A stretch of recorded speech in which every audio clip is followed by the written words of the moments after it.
Eu estou falando da preparação do Brasil como um dos maiores destinos de turismo de saúde do mundo, porque se a gente já ouviu aí, tanto do Bill quanto do Sampor, que a perspectiva de aumento dessa indústria, que é bilionária, ela vai chegar aí a uns 230 bilhões de dólares aí em 2030, né?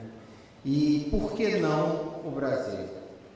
Eu vou falar um pouquinho. Eu sou médico, né? E primeiramente médico, é por isso que eu fiz essa apresentação como médico. Então, eu peguei primeiro a história da doença atual, a anamnese, o exame e aí depois o diagnóstico do paciente. Tudo isso começou em 2018, 2019, que a gente visitou as grandes capitais do mundo que estavam envolvidas em turismo de saúde. Em 2019, com o professor Beck, aqui, a gente preparou o primeiro fórum de turismo de saúde no Rio de Janeiro. A gente teve aproximadamente 700 pessoas presentes e foi quando eu chamei o Bill e a Karen para fazer a primeira apresentação aqui. E aí, nessa época, a gente só tinha a FatoHelp. A FatoHelp fez uma negociação juntamente com a GHA, a Global Healthcare Accreditation, para acreditar tantos esses serviços que se dedicariam no turismo médico, quanto a certificação dos profissionais. Então, após isso, a gente criou as STEMs. STEMs em inglês são hastes, que eu percebi, olha, tudo são hastes que a gente vai criar, mas é a Sociedade de Turismo Médico e de Saúde.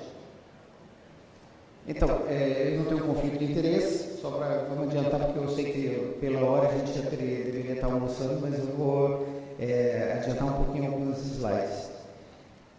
O turismo médico, a gente pode entender como a definição dele é um processo de viagem fora da sua residência ou com o propósito de receber cuidados médicos. Então, basicamente é isso.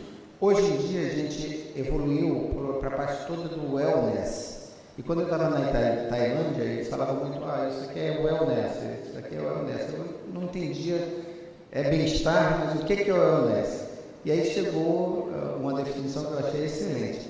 Wellness é tudo que não é illness, que não é doença. Então o bem-estar, é o spa. Inclusive na Tailândia, como o Sampone falou, ele tem um hospital que só trata com ervas. E que isso eu achei fantástico. Hoje em dia as pessoas procuram mais e a gente vai dar uma olhadinha nesses números de retorno no investimento em tratamento de wellness. Aqui o Bill já falou, e o Sampone também, sobre porque os pacientes viajam e esse valor não é custo. Uma das coisas que eu queria chamar a atenção nesse slide, por isso que eu estou repetindo, é sobre a história da percepção do destino. Então, quando a gente fala com as pessoas, com os estrangeiros, a percepção do destino deles não, o Brasil é perigoso, o Brasil tem muito assalto, o Brasil tem muito crime. E essa percepção a gente só muda, como o Bill mesmo falou, na verdade, esse cuidado contínuo do paciente. A gente é responsável desde a saída, quando a volta desse paciente do seu destino. Então, a história atual, aí começando a nossa análise, né? O Brasil, a gente tem uma crise no sistema, nos três sistemas. A gente tem o sistema público, o sistema privado e o sistema das operadoras. Isso não é novidade para ninguém, a gente sabe dessa crise. E aí, o que tem, quando levantando essa anamnese, a gente sabe que falta de verbas para o setor público, e aí para investir mais, inclusive a gente sabe que tem filas de espera e falta, na verdade, investimento maior para tratar todas as doenças. E a gente vai chegar também à conclusão que essas doenças estão também ficando mais caras. Tem uma dificuldade do setor privado, esse setor privado está se achatando, e a gente está falando principalmente daqueles hospitais de pequeno e médio porte, como o Dr. Morato falou hoje. Eu vou mostrar depois um slide do número de leitos que foram fechados nos últimos anos. Isso foi a Federação Brasileira de Hospitais que levantou. Então, existe uma crise dentro desse sistema privado, e a gente não pode negar isso. Existe um prejuízo das operadoras de saúde. Esse prejuízo no ano de 2022 ele foi bastante relevante e expressivo. E como é que a gente pode ajustar tudo isso? E aí eu tentei colocar isso e pensar de uma maneira em que a gente pudesse chegar a uma conclusão através do turismo de saúde. A remuneração médica é baixa e a gente tem um atraso nesse pagamento. Hoje em dia, o pagamento da operadora para o hospital ou para o cliente, ela demora aí, em média, 60, 70, 89 dias para recebimento. E aí, o que eu pensei? A gente tem que pensar fora da caixinha. O que seria pensar fora da caixinha? Então, o Brasil, a gente tem mais de 500 mil médicos. Quando a gente compara isso com a Tailândia, a gente sabe que a Tailândia tem por volta de 80 mil médicos, e eles fazem muito mais do que a gente. Eles têm 100 mil pacientes aí, mês. Só o São Paulo leva mais de 1.000 pacientes mês para a Tailândia. Hospitais nós temos aí 4.500, e operadora eu acho que em torno de 900.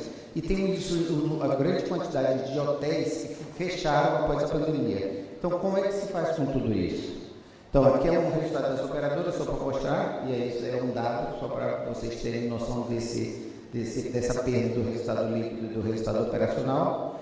Isso aqui é a evolução do número de hospitais públicos e privados disponíveis ao SUS, como houve essa queda, e essa queda foi bastante acentuada. Só no Rio de Janeiro a gente teve mais de 10 mil leitos de UTI fechados. E aí o turismo médico ele tem um monte do que a gente chama de stakeholders. Quando a gente começa a pensar em todo mundo que está envolvido, primeiro a gente vai pensar, o consumidor primário é o paciente. Esse paciente, ele pode ser ou um paciente internacional ou um paciente de um outro estado. A gente tem todo o sistema de saúde, que são as clínicas, os hospitais, os médicos, todo o staff, a parte de enfermagem, os setores de suporte, que são os hotéis, a parte de turismo, a parte de viagem, os negócios locais que também vão ser beneficiados com esse aumento de demanda aí de pacientes internacionais, né? A parte de recursos de educação. Hoje em dia a gente estava conversando com o Miura ontem sobre essa parte de educação de pessoas que vão fazer medicina em outros países e precisam depois voltar para fazer o Revalida, né? A gente tem toda essa parte governamental, que é a saúde. Então ela pega a saúde, pega o turismo, pega a economia e pega o desenvolvimento. Então você imagina o tanto de impacto que uma melhoria no turismo de saúde ele vai trazer. Ainda tem os associados, os stakeholders associados, que são alguns outros hospitais, a parte os setores de suporte e turismo e toda a parte de investimento. Então, os motivos para o turismo médico, por que ele cresce? Primeiro, a gente tem um envelhecimento da população. A odontologia ela é uma despesa extrema na maioria dos países. A gente tem um aumento das doenças degenerativas, os tratamentos, até com imunobiológicos, são cada vez mais caros, e o tratamento também, até com órteses e próteses, sabe que cada vez fica mais caro. A gente tem mais opções de qualidades, por causa da inovação de tecnologia, e tem um aumento da classe média dos países em desenvolvimento, que isso dá o quê? Facilidade de empréstimo, fácil acesso a financiamento e crédito, e esse paciente ele consegue viajar e se tratar.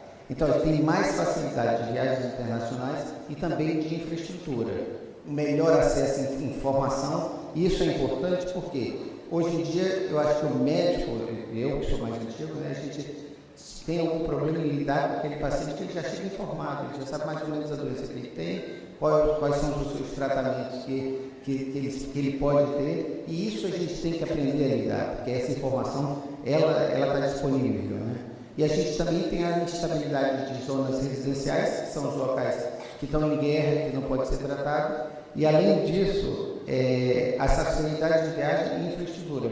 Quanto a isso, eu vou dizer, a gente tem demandas dentro da América Latina grande, porque muitas das vezes a gente tem países que são pobres e que não tem como tratar esses pacientes. A gente tem na África muita demanda, inclusive com os países de língua portuguesa. Quando a gente pensa nas Guianas, as Guianas tem inclusive algumas Guianas com petróleo e que estão recebendo um grande investimento, mas que eles não têm esses tratamentos. E esse turismo médico ele vai se favorecer. E a gente está sendo passado para trás em termos, a gente está sendo não valorizado, e esses pacientes estão indo para a Índia, para a Turquia e para o Oriente Médio, em que não se fala português. Então, o diagnóstico, aí eu pensei, que ações do Estado? É óbvio que o SUS é muito importante, ele dá atenção a todos os pacientes gratuitamente. Mas lá fora, se a gente for atendido, a gente vai ter que pagar um FII, uma quantia pelo tratamento da gente. E aqui no Brasil a gente não tem isso. Não tem nem mesmo a cobrança de uma necessidade de um seguro de viagem, que isso seria importante até para fomentar a atuação dessas operadoras de saúde, e inclusive esses pacientes se terem atendimento no privado, né? Uma implementação dos cuidados em países de língua portuguesa também seria interessante. As ações dos hospitais, a identificação de suas expertises. Então, alguns hospitais eles são bons em várias coisas, mas cada um tem sua peculiaridade.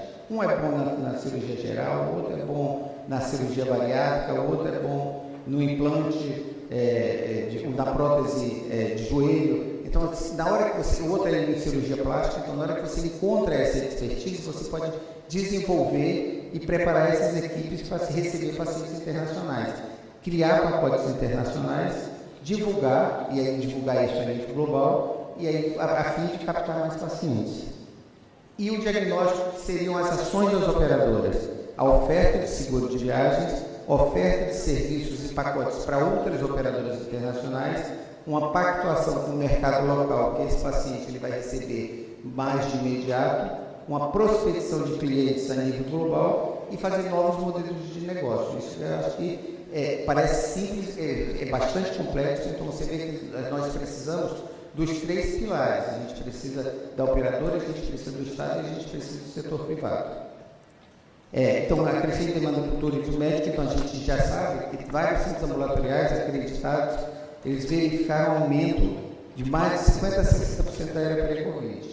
E uma das coisas que eu queria chamar a atenção é que, por mais padrões que a gente criou, uma das coisas que chamou a atenção numa das palestras que a gente fez, acho que foi na FIM de Miami, é que, isso foi em 2021, por mais padrões e por mais que a gente tente acertar o futuro, a gente não pensou na pandemia. A gente nunca passou pela nossa cabeça que a gente tinha que se preparar para a pandemia. E ela veio e nos pegou de calça curta.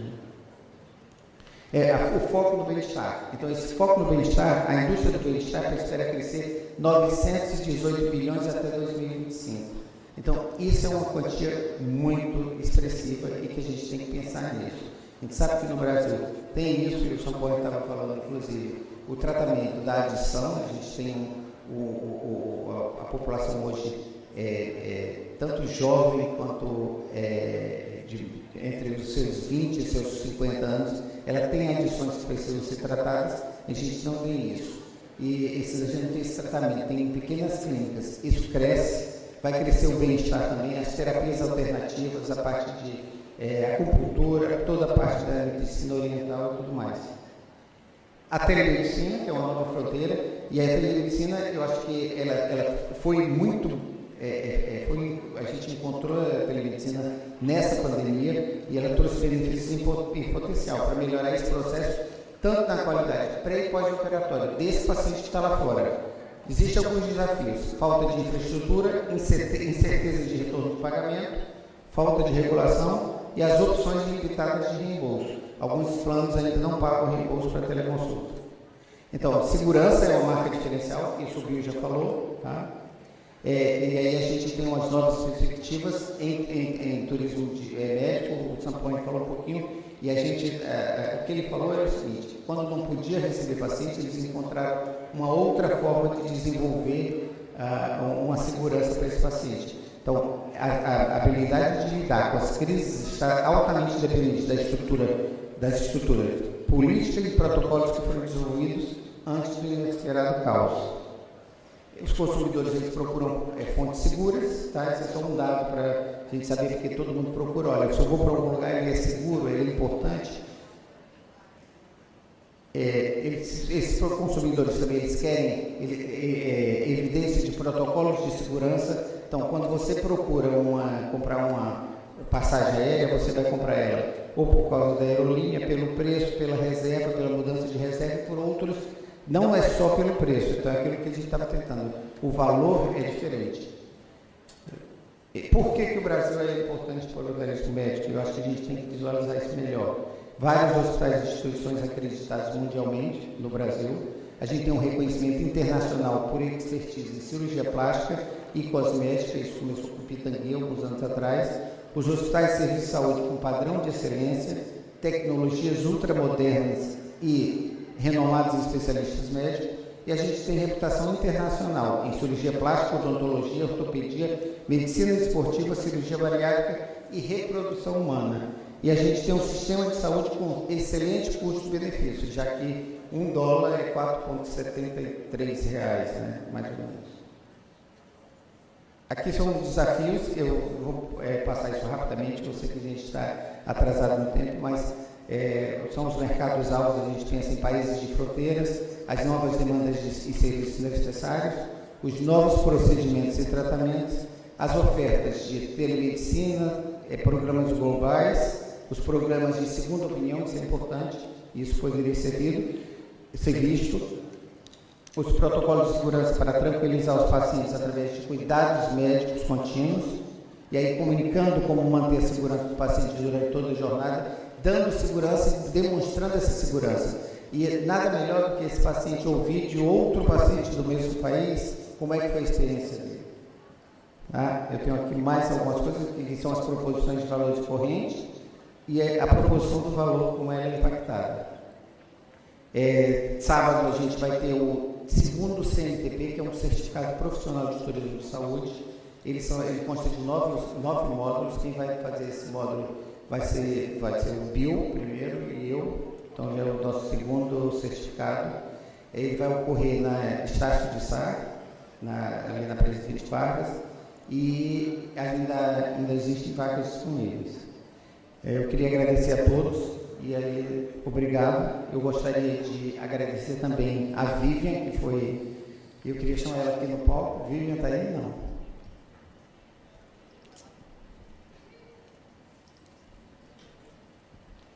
Então, eu queria chamar a Vivian aqui no palco, porque eu acho que ela foi muito incisiva em toda em formar essa convenção. Eu queria parabenizar.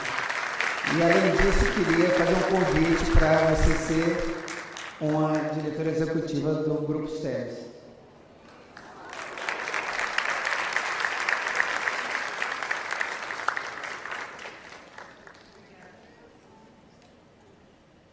Obrigado a você. Gente, obrigado.